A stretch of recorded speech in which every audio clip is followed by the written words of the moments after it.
के सिर्फ note bank और वोट बैंक हम कैसे कंसोलिडेट करें। और ये सिर्फ पॉलिटिशियन ही नहीं, हम पॉलिटिशियन तो दोषी है क्योंकि वो जनता के प्रति वो ज्यादा जवाबदेह हैं, उनकी जिम्मेदारी बनती है और वो एक रिफ्लेक्शन है कि आप हमारे लिए ऐसा नजीर बनिए कि हम आपका अनुसरण करें, पालन करें। तो वो नेताओं की जिम्मेदारी बनती है, उनको उस तरह से रहना चाहिए कि आप वो नजीर समाज में जो बेहतर नजीर है वो पेश कर सकें, लेकिन वो नहीं किया। दूसरी बात ये हो गई कि जो अधिकारी भी थे जिनके बायलाज में भी है कि वो लोग अपना सब कुछ बताएंगे, पॉलिटिशियन को तो आ गया, एक्ट आ गया कि सब वेबसाइट पे देना है, उनके नियमावली में है, उसके बाद भी नहीं देते हैं। अब वो आया कि देंगे भी तो सार्वजनिक नहीं होगा, उसमें भी बहुत से लोगों ने नहीं दिया। तीसरा हरास हो गया कि करप्शन जो है चुनाव में या नेतागिरी में या ब्यूरोक्रेसी में मुद्दा नहीं बन रहा है, मुद्दा बन नहीं रहा है। अखिलेश भाई एक बात, अखिलेश भाई अब बहुत अदब से एक बात कह दूं जी, एफिडेविट से ज्यादा झूठा धंधा इस देश में कोई है नहीं। आप कहिएगा तो सुन लो एक सेकंड, 200 उदाहरण देके सिद्ध कर दूंगा। 200 उदाहरण देके दिल्ली में जिस इलाके में फ्लैट की कीमत 4 से 5 करोड़ रुपया है, मैं उस दिल्ली की बात कर रहा हूं, वहां कांग्रेस के एक नेता ने अपने फ्लैट की कीमत 46 लाख रुपया लगा के एफिडेविट दे दिया।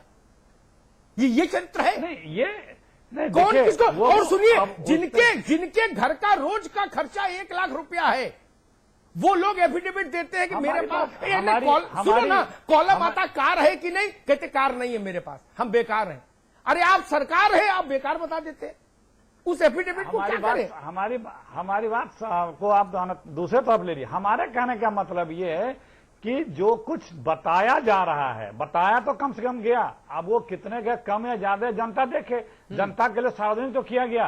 अब जनता समझ ले कि कितने का, मकसद इसका यही था कि सार्वजनिक हो, जनता देखे, तो उसका मैं कारण बता रहा हूं।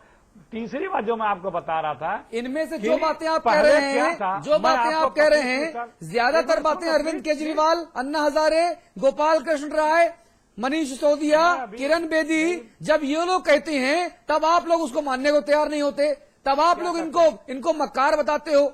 यही बातें जो आप कह रहे हो, यही नियम कायदे और नैतिकता की बात करके ये आप जो है आम आदमी पार्टी ये संघर्ष कर रही है। अभी इनका भी मैं आपको उदाहरण दे रहा हूं, अभी इनका दे रहा हूं। तीसरा पॉइंट जो मैं बता रहा था, आज से 25-30 साल पहले कोई अच्छा पढ़ा लिखा हो, प्रोफेसर हो, डॉक्टर हो, समाज में उसकी इज्जत होती थी, उसको लोग झुक के सलाम करते थे, उससे मिलते थे, उसको इज्जत भरी नजरों से देखते थे। आज किसी के पास गाड़ी घोड़ा हो गया, 10 आदमी हो गए, खर्च करने को पैसे हो गए, तो आदमी उसको इज्जत देता है, ये नहीं देखता कि कैसे लाया है। ठीक है, मेहनत से भी लोग लाते हैं, ऐसा नहीं कि सिर्फ 2 नंबर से लाते हैं, सबके पास। अरे आप तो रामराज की परिकल्पना ना, आप तो रामराज का सिद्धांत प्रतिपादित करने की बात कर रहे हैं। हमारे पास वक्त थोड़ा कम है। पारसनाथ यादव के पास चलूंगा, पारसनाथ यादव जी के पास चलूंगा। आप यूपी सरकार में कैबिनेट मंत्री हैं। पारसनाथ यादव जी, भाई गजब हो गया, राजनेता खद्दर कुर्ते वाले जितने मुझे मिले सब करोड़पति ही मिले। अतुल, बोलिए क्या गजब हो गया? पाएंगे हम लोग जितने की संपत्ति है। हाँ, कई बार देखना पड़ता है यार, कुछ कितने जीरो हैं, कितने जीरो हैं, और खुद बहुत बड़े जीरो हैं। पैसा कमाने वाले खुद बहुत बड़े जीरो हैं। ना शिक्षा है, ना संस्कार है, ना नैतिकता है, ना मर्यादा है। मुकदमे एक से बढ़कर एक पड़े, लेकिन खाते में जीरो बड़े बड़े।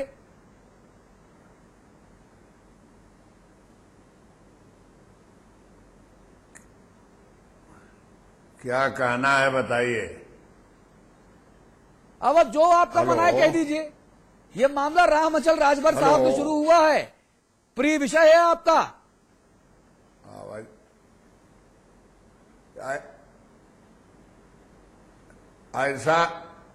ऐसा है मान्यवर, दुनिया के सबसे बड़े लोकतांत्रिक देश हिंदुस्तान में जो हमारी संविधान सभा की जो कमेटी थी, उसने पहले इस बात की चिंता व्यक्त कर दिया था, जनता को समर्पण करने के पहले जो दस्तावेज संविधान था, तभी ये कहा था कि हमने जो न्यायपालिका बनाई है और कार्यपालिका बनाई है, इनमें हमने योग्यता का निर्धारण किया है लेकिन जो सर्वोपरि हमारी विधायिका होगी उसमें कोई योग्यता का निर्धारण नहीं है। और उसके चलते किसी न किसी दिन डॉक्टर राजेंद्र प्रसाद ने ही चिंता व्यक्त की थी कि किसी न किसी दिन आने वाली पीढ़ी को, आने वाली संतानों को इसका खामियाजा भोगना पड़ेगा। अच्छी बात। आज जो उसकी जो योग्यता बनाई गई है, क्योंकि ये संख्या बल का देश है, प्रदेश है, आज जो योग्यता बनाई गई है उस योग्यता में केवल धन बल और बाहुबल हावी हो रहा है। जब हम संख्या बल से कमी पाने लगेंगे तो हम धन बल और बाहुबल का प्रयोग करेंगे। और धन बल बाहुबल के लिए ये बड़ी ताकत से इधर सरकारें जो बनी हैं उन्होंने कोशिश किया है। मैं तो इसमें इतना ही कहना चाहता हूं कि राम अचल भर का सवाल नहीं है। सवाल जिस दल में रखे, जिस मुखिया के नीचे उन्होंने काम किया, क्यों नहीं उसकी जांच हो जाए और उसके खिलाफ कार्रवाई हो तो अपने आप दूध का दूध, पानी का पानी हो जाएगा। डॉक्टर चंद्रमोहन, पारसनाथ यादव साहब अपना पॉलिटिकल एजेंडा यहां पर लेकर आ गए। उन्होंने सीधे राम अचल राजभर के कंधे पर पांव धर के मायावती जी पर निशाना साध लिया। अब अगर मैं समाजवादी पार्टी के लोगों के नाम गिनाना शुरू करूंगा तो फिर मंत्री जी लाजवाब हो जाएंगे। सवाल यह है कि चाहे भाजपा हो, चाहे कांग्रेस हो, चाहे सपा हो, चाहे बसपा हो, चाहे कोड़ा जैसे छोटे छोटे लोग हों, रातों रात सोने की खदानों के मालिक बन गए, रातों रात हीरे की खदानें ले ली, रातों रात अरबपति हो गए। ये मंत्र मुझे समझना है। आपने जो चर्चा रखी है बहुत अच्छा विषय लिया है चर्चा के लिए, लेकिन इसमें मैं अपनी बात कहना चाहूंगा कि भारतीय जनता पार्टी इस सबसे अलग है।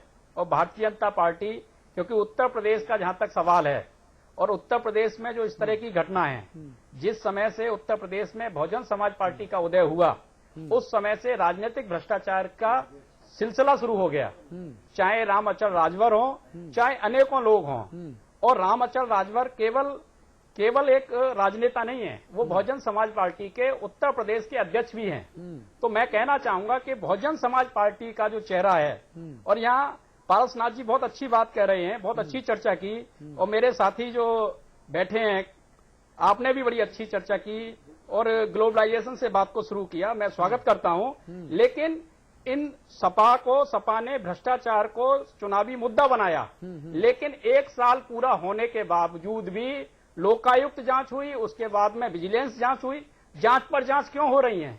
जब लोकायुक्त ने रिपोर्ट दी तो राम अचल राजभर जी की गिरफ्तारी क्यों नहीं हुई? और अभी जब मुकदमा दर्ज हो गया है, कल इतने घंटे बीत जाने के बाद में भी गिरफ्तारी क्यों नहीं हो रही है? मैं पूछना चाहता हूं, पारसनाथ यादव जी से पूछना चाहता हूं कि गिरफ्तारी क्यों नहीं हो रही है? जी यादव जी बताइए।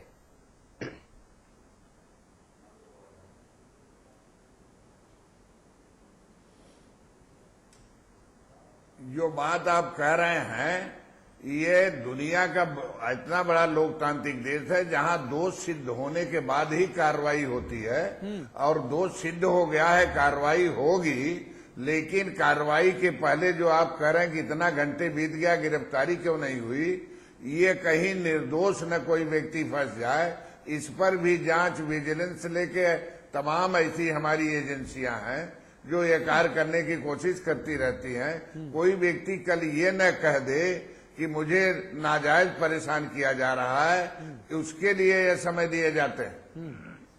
देखिए, इसमें एक बात मैं कहूं, मैं चंद्रमोहन सिंह जी से भी कहूंगा और पारस भाई से भी कहूंगा, पार्टी पर मत ले जाइए चीजों को। और अगर बहस में उलझेंगे तो मैं सबकी तस्वीर दिखा दूंगा नहाते हुए गुसल खाने की, तो चेहरा खराब हो जाएगा। नहीं, मैं पार्टी में नहीं ले जा रहा। नहीं, मैं आपसे नहीं, मैं चंद्रमोहन भाई से कह रहा हूं। इन्होंने कहा ना कि भाजपा ऐसी, मैं भाजपा की कुंडली बताने लगूंगा।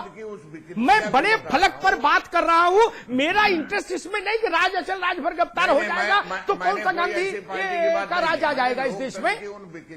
इन सब प्रवृत्ति, दलित का बेटा, गरीब परिवार का लड़का, ये राजा, वकालत नहीं चली। उनके घर की चेन्नई की फोटो मुझे भेजी मेरे दोस्त ने। मैंने जब फोटो देखी तो मैं हतप्रभ रह गया। गोपाल राय जी, 7 स्टार होटल वैसा नहीं होगा देश में, 7 स्टार होटल वैसा नहीं होगा। ये जो लक्ष्मी बरस रही है छप्पर फाड़ के राजनेताओं पर अक्रॉस द पार्टी लाइन, सर्वदलीय लक्ष्मी की बरसात, इस पर सवाल है। इसलिए कोई अपने को पारसा मत समझो कि नहीं नहीं जी मेरा कॉलर तो बहुत साफ है। अरे हर के घर में रामचल है, हर आदमी मुकदमे में फंसा है, क्यों व्यक्तियों में जा रहे हैं? प्रवृत्तियों पर बहस कर लीजिए तो देश को समाधान मिलेगा। गोपाल राय साहब, दिक्कत तो यही है, गोपाल राय साहब, दिक्कत यही है कि जो हमारे राजनेता हैं, हमारे स्वयंभू भाग्य विधाता हैं, वो प्रवृत्तियों पर नहीं, वो व्यक्तियों पर फोकस करते हैं और इसीलिए हमें समाधान नहीं मिलता, इसीलिए हम समस्याओं में उलझते चले जाते हैं। आप जो देखिए, कुल मिलाकर के व्यक्तियों का भी मसला है, लेकिन उससे बड़ा मसला है नीतियों का। हाँ। हिंदुस्तान के अंदर जो प्रवृत्ति ये पैदा हुई है, ये पहले से भी थी, लेकिन जब से हिंदुस्तान में पैसे के खुले लूट और छूट मिली है, उसको पूरी तरह से हिंदुस्तान में देसी कंपनियों को भी और विदेशी कंपनियों को, इस मुल्क में उन बड़ी बड़ी पूंजी ने राजनेता, अफसर और गुंडों की एक चौकड़ी बनाई है और जो भी इस रेंज में आता है, इनके बीच के कुछ दलाल हैं जो सबके बीच में संपर्क साधते हैं। तो एक हिंदुस्तान की जो प्राकृतिक संपदा है, जल है, जंगल है, जमीन है, राजकीय कोष है, उसकी एक खुलेआम लूट मची हुई है और उस लूट के लिए ये नीतियां पहले रूप से जिम्मेदार हैं। व्यक्ति चूंकि उसमें शामिल ना हो तो वो परिपूर्ण नहीं होती है, मूर्त रूप वही होते हैं। लेकिन व्यक्तियों के साथ जब तक नीतियों में तब्दीली नहीं होती है, तब तक हमें लगता है कि ये जो जंगल राज, लूट का राज चल रहा है, इस पर लगाम लगाना मुश्किल होगा